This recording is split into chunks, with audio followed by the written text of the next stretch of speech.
नमस्कार, हम अफरोज। दोपहर 3 बजे के भोजपुरी समाचार में स्वागत बा। सबसे पहले प्रमुख समाचार। नेपाली कांग्रेस द्वारा देश भर विरोध प्रदर्शन, मानव सांगलो बना के टुली खेल घेराव। बैतडी में 17 वर्ष के भागरथी भट्ट के बलात्कार बाद हत्या, तत्काल छानबीन करके दोषी पर कार्रवाई करला कांग्रेस की मांग। श्री एयरलाइंस ये हफ्ता काठमांडू सुर्खेत सीधा उड़ान के परीक्षण करी, सस्ता में हवाई यात्रा करे के मिले के विश्वास। भारत में कृषि कानून के विरोध में चक्का जाम के घोषणा, दिल्ली के सीमाना शहर में सुरक्षा व्यवस्था कड़ा। राष्ट्रीय महिला लीग फुटबॉल अंतर्गत दोसर का चरण के खेल आज से शुरू, त्रिभुवन आर्मी 14 डंडी विड्रॉल।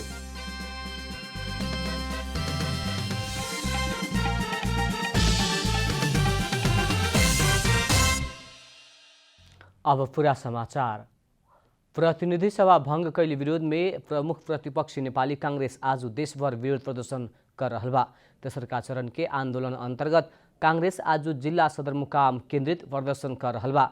आज के विरोध प्रदर्शन कार्यक्रम में शुभेच्छुक संस्था सबके सक्रिय सहभागिता रहल कांग्रेस जनौले बा। नेपाली कांग्रेस पार्टी के केंद्रीय कार्य समिति के निर्णय मुताबिक सब शुभेच्छुक संस्था सब प्रदर्शन कर रहल बा। काठमाडौँ उपत्यका में करियापट्टी मास्क सहित भौतिक दूरी कायम करत मौन विरोध प्रदर्शन सहित मानव सांगलो में टुरी खेल घेरा रहल बा। नेपाली कांग्रेस के सभापति शेरबहादुर देउवा बैतडी के भागरथी भट्ट के हत्या घटना में तत्काल अनुसंधान करके दोषी पर कार्रवाई करे के मांग कैले बानी। सभापति देउवा दुगड़ा केदार गाउँपालिका 7 चाडे पानी बैतडी के 17 वर्ष के भागरथी भट्ट के हत्या की खबर से बहुते मर्माहित भइल बतौले बानी। घटना के विषय में तत्काल अनुसंधान करके दोषी के कार्रवाई करेला सरकार से जोरदार मांग समेत कैले बानी। आज सवेरे सामाजिक सञ्जाल ट्वीट मार्फत भट्ट के आत्मा के चिर शांति की कामना करत परिवारजन में संवेदना व्यक्त कैले बानी।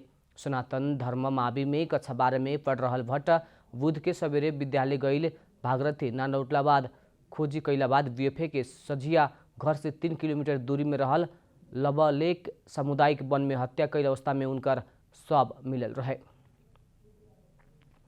सरकार बेपत्ता कैल व्यक्ति सबके छानबीन आयोग आ सत्य निरूपण तथा मेल मिलाप आयोग के पदाधिकारी के 6 महीना म्याद थपले बा। माघ 26 गते तक रहल दोनों आयोग के पदाधिकारी के म्याद आएवाला असार तक खातिर थप कैल गई हुए मंत्री परिषद के सिफारिश में राष्ट्रपति विद्यादेवी भण्डारी बेपत्ता कैल व्यक्ति के छानबीन सत्य निरूपण तथा मेल मिलाप आयोग तेसरका संशोधन अध्यादेश जारी करके म्याद थप कैनी है। ललितपुर महानगरपालिका पाटन क्षेत्र में इतवार से 4 चक्का वाला सवारी साधन चलावेला निषेध कैले बा। ललितपुर महानगरपालिका विज्ञप्ति जारी करत सवारी चाप ज्यादा भइला, सड़क पातर भइला से इतवार से पाटन ढोका गेट तरफ आएवाला आ जाएवाला 4 चक्का वाला सवारी साधन सब निषेध कैल गेल है। ललितपुर महानगरपालिका भीतर के सवारी आ पातर रास्ता के कारण सवारी आवागमन में उत्पन्न समस्या कम करेला यूएन पार्क, ज्वागल, चाकुपाट से आएवाला आ पाटन ढोका बस पार्क से आएवाला 4 चक्का वाला सवारी साधन सब मिति 2077 माघ 25 गते इतवार से पाटन ढोका गेट तरफ जाए के निषेध कैल गई जनावल बा। भोजपुरी समाचार में अब छोट विश्राम।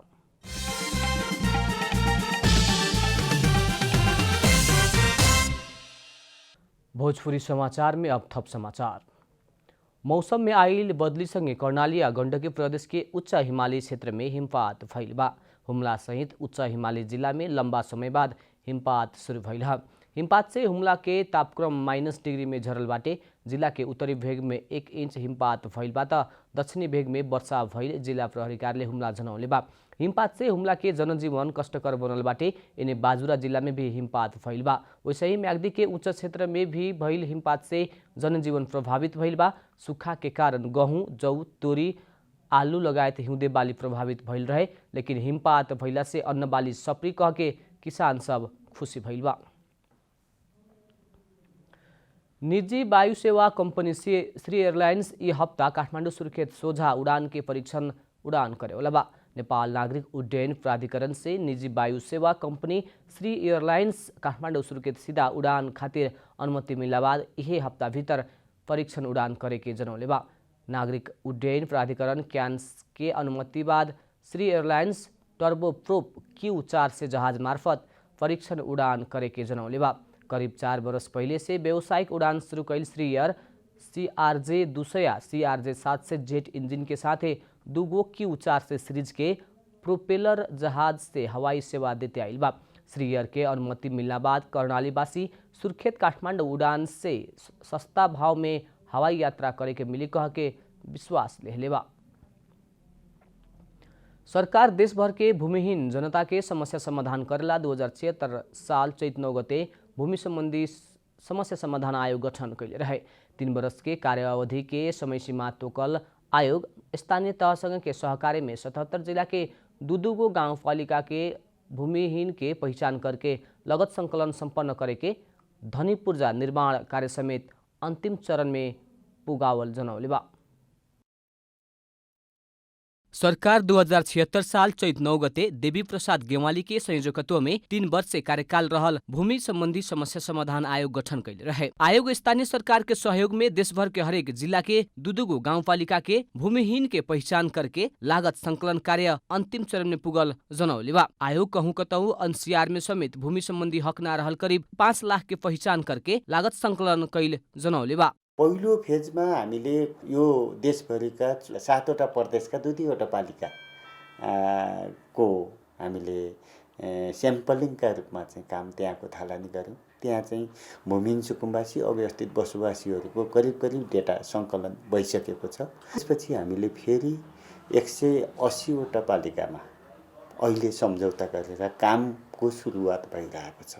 आयोग स्थानीय तह के प्रतिनिधि सबके अभिमुखीकरण और दायित्व प्रत्याभूति करके देश भर के सभी गाउँपालिका के अव्यवस्थित बसोबास कर रहल सबके पहचान करे के काम संपन्न कैले बा। स्थानीय तह से करीब 8 लाख परिवार के अव्यवस्थित बसोबास कैल पहचान करके लगत संकलन संपन्न करके जिला तह में पठावल और सार्वजनिक सूचना प्रकाशन के कार्य समेत हो चुकल जनौले बा। सार्वजनिक सूचना हो चुकला के बाद दाबी विरोध नाइला पर तुरंत लाल पूर्जा वितरण करे के तैयारी में आयोग रहल बा। यो 3 वर्षभित्र चाहिँ त हामीले नेपालभरिका सम्पूर्ण सुकुम्बासी अव्यवस्थित बसोबासीहरूको व्यवस्थापन गर्नुपर्ने हुन्छ। अब यो हामीले टोटल्ली 100% नै काम गर्नका निम्ति त हामीलाई अब त्यो समय नै लाग्ने हो। तर हामीले जहाँ कामहरूलाई छिटो स्थानीय पालिकाहरूले पनि अलिकति तदारुकता देखाएर छिटो काम गर्नुहुन्छ हैन, नापीका काम गर्नुहुन्छ, लगत सङ्कलनका काम गर्नुहुन्छ, धेरै कर्मचारी राखेर सबै कामहरूलाई छिटो गर्नुहुन्छ भने हामी तत्कालै त्यो ठाउँमा चाहिँ दिन सकिहाल्छौँ। 3 वर्ष कार्यकाल रहल आयोग अपन कार्यकाल में करीब 5 लाख भूमिहीन के जग्गा धनी पूर्जा वितरण करे परे के और करीब 9 लाख अव्यवस्थित बसोबास कर रहल जनता के व्यवस्थित बसोबास कराव परे के अवस्था में रहल बा। आयोग तोकल समय में 70% से ज्यादा समस्या के समाधान करे के जनौले बा। कैमरा में शैलेन्द्र गोविंद आमात्य के साथ आनंद गुरुङ की रिपोर्ट। अब आर्थिक समाचार।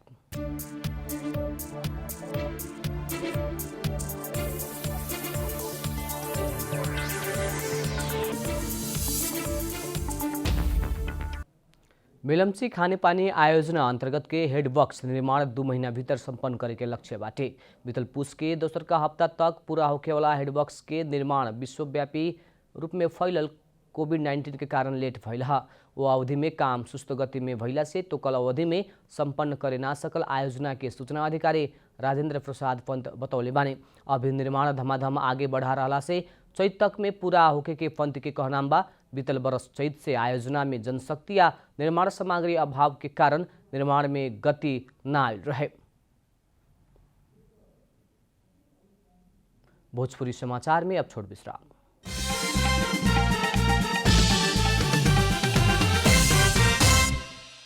भोजपुरी समाचार में अब अंतर्राष्ट्रीय समाचार।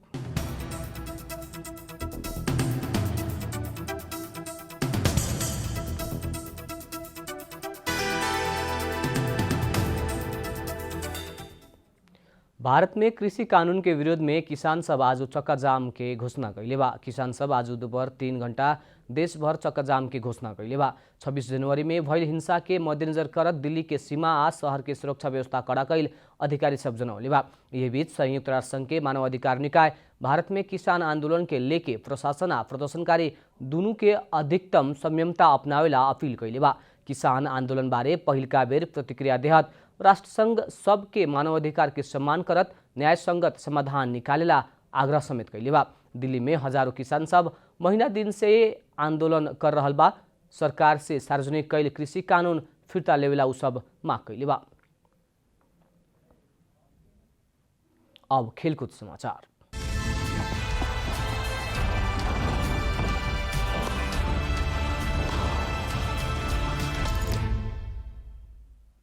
राजधानी में जारी महिला राष्ट्रीय लीग फुटबॉल अंतर्गत आज से दोसर का चरण के खेल शुरू भइल बा। 7 बाटो स्थित इन्फा मैदान में विभागीय टीम त्रिभुवन आर्मी आ 14 डंडीगढ़ी नगरपालिका बीच के खेल जारी बा।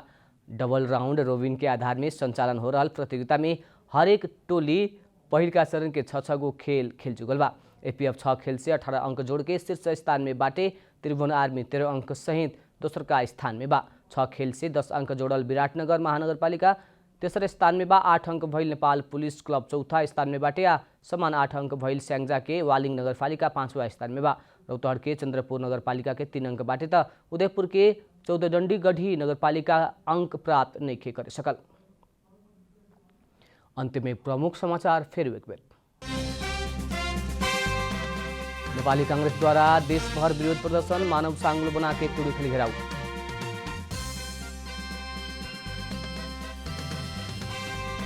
बैतडी में 17 वर्ष के भागरथी भट्ट के बलात्कार बाद हत्या, तत्काल छानबीन करके दोषी पर कार्रवाई करला कांग्रेस के मांग। श्री एयरलाइंस ये हफ्ता काठमांडू स्वीकृत सीधा उड़ान की परीक्षा करी, सस्ता में हवाई यात्रा करे मिले के विश्वास। भारत में कृषि कानून के विरोध में चक्काजाम की घोषणा, दिल्ली के सीमाना शहर में सुरक्षा व्यवस्था कड़ा। राष्ट्रीय महिला लीग फुटबॉल अंतर्गत दोसर का चरण के खेल आज से शुरू। त्रिभुवन आर्मी आ 14 डंडीगढ़ी भिड़ रहा।